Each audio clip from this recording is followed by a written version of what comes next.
Hello, this is Leek Mirza and you're watching Leek Mirza Official. Okay so HTML के tutorials देखने के बाद अगर आप लोगों ने नेक्स्ट इसको कंटिन्यू करना है then you have to do CSS। Simple हम जो देखेंगे कि हमने जैसे लास्ट आपको बताया था कि आप लोग जब HTML लैंग्वेज को कम्प्लीटली पढ़ लेंगे देन उसके बाद हम लोग सीखेंगे CSS। थोड़ा सा समझ लें कि CSS है क्या। मैं आपको कुछ एग्जांपल्स बताता हूँ। हमने अभी तक HTML में देखा कि हम लोगों ने कुछ टैग्स इस्तेमाल किए थे और उससे बिल्कुल नॉर्मल सी चीज़ें, बिल्कुल सिंपल सी लिस्ट वगैरह, ये कुछ पैराग्राफ्स हैं, हेडिंग्स हैं, ये सब चीज़ें हमने बनाई थी। लेकिन ये सब चीज़ें बिल्कुल सिंपल हैं। लेकिन इनमें अगर हम एक इस तरह के कुछ कलर्स भरना चाहें, हम उसको स्टाइलिंग देना चाहें, यानी सिंपल सी बात यह है कि अगर आप लोग इस लैंग्वेज को यानी कि CSS को सीख लेते हैं, अच्छे से सीख लेते हैं, देन आप किसी भी तरह की वेबसाइट को बआसानी बना सकते हैं। और वेबसाइट का काम जो है आप सबको मैं बताते चलूँ कि अगर आप लोग घर बैठकर ऑनलाइन अर्निंग करना चाहते हैं और अच्छी खासी ऑनलाइन अर्निंग करना चाहते हैं तो आपको CSS को हर हाल में सीखना पड़ेगा। CSS बेसिकली एक ऐसी लैंग्वेज है जो कि स्टाइलिंग के लिए इस्तेमाल होती है। जैसे अभी आपने देखा, मैंने आपको बताया कि सिंपल हमारे पास एक लिस्ट थी, पैराग्राफ थे, हमने बिल्कुल सिंपल से लिखे थे। हमने इन सिंपल चीज़ों को कन्वर्ट किया इस तरह की शेप में, इस तरह के डिज़ाइन में। तो बेसिकली CSS क्या करती है कि आपके HTML के सिंपल से सादे से कोड को एक स्टाइलिश से वेबसाइट में कन्वर्ट करती है। तो CSS स्टैंड फॉर CSS कहते हैं जी कैस्केडिंग स्टाइल शीट, यानी कि हम इसमें स्टाइलिंग ही करने वाले हैं। वर्जन हम इसका 3 यूज़ करेंगे जो कि लेटेस्ट है मार्केट में।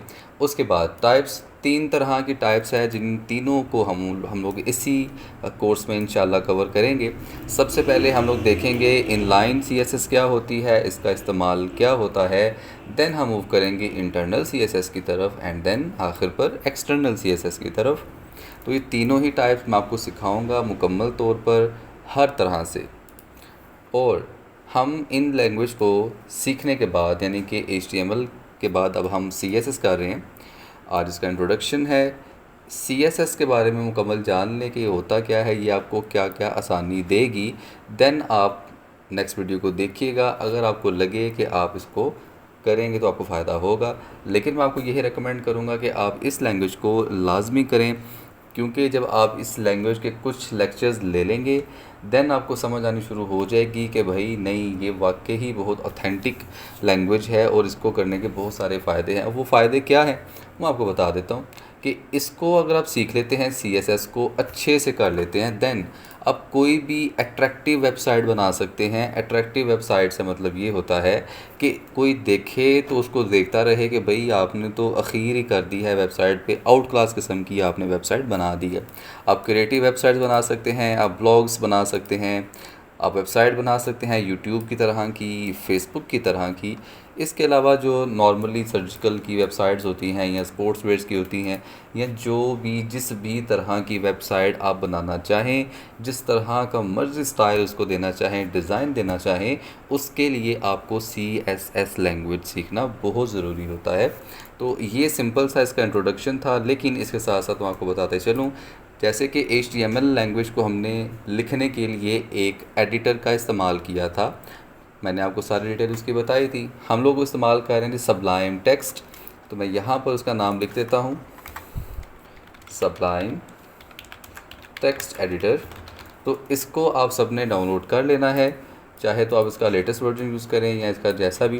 वैसे आपको मैं रिकमेंड यही करूँगा कि आप इसका लेटेस्ट वर्जन जो है उसको ही डाउनलोड करें ताकि वो अच्छे से काम आपके कंप्यूटर में कर सके।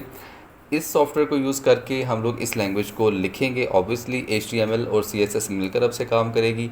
इसके बाद इंशाल्लाह आपको जो कुछ आने वाले इसके नेक्स्ट पार्ट्स हैं, उन सारे पार्ट्स को जब आप कर लेंगे तो इंशाल्लाह अल्लाह के घर बड़ी उम्मीद है कि आप लोगों को बहुत ज़्यादा इसका मज़ा आएगा करने का। क्योंकि आप लोग जब ख़ुद वेबसाइट बनाने लग जाएंगे, पहले सादी सी चीज़ें थीं, अब उन सादी सी चीज़ों को आपने कलर्स देने शुरू कर दिए और मुख्तलिफ़ डिज़ाइन बनाने शुरू कर दिए, तो फिर आपको समझ आएगी कि अब आप भी एज़ ए वेबसाइट डिज़ाइनर के तौर पर काम कर सकते हैं। तो आज के लेक्चर में जस्ट इतना ही हमारा इंट्रोडक्शन था।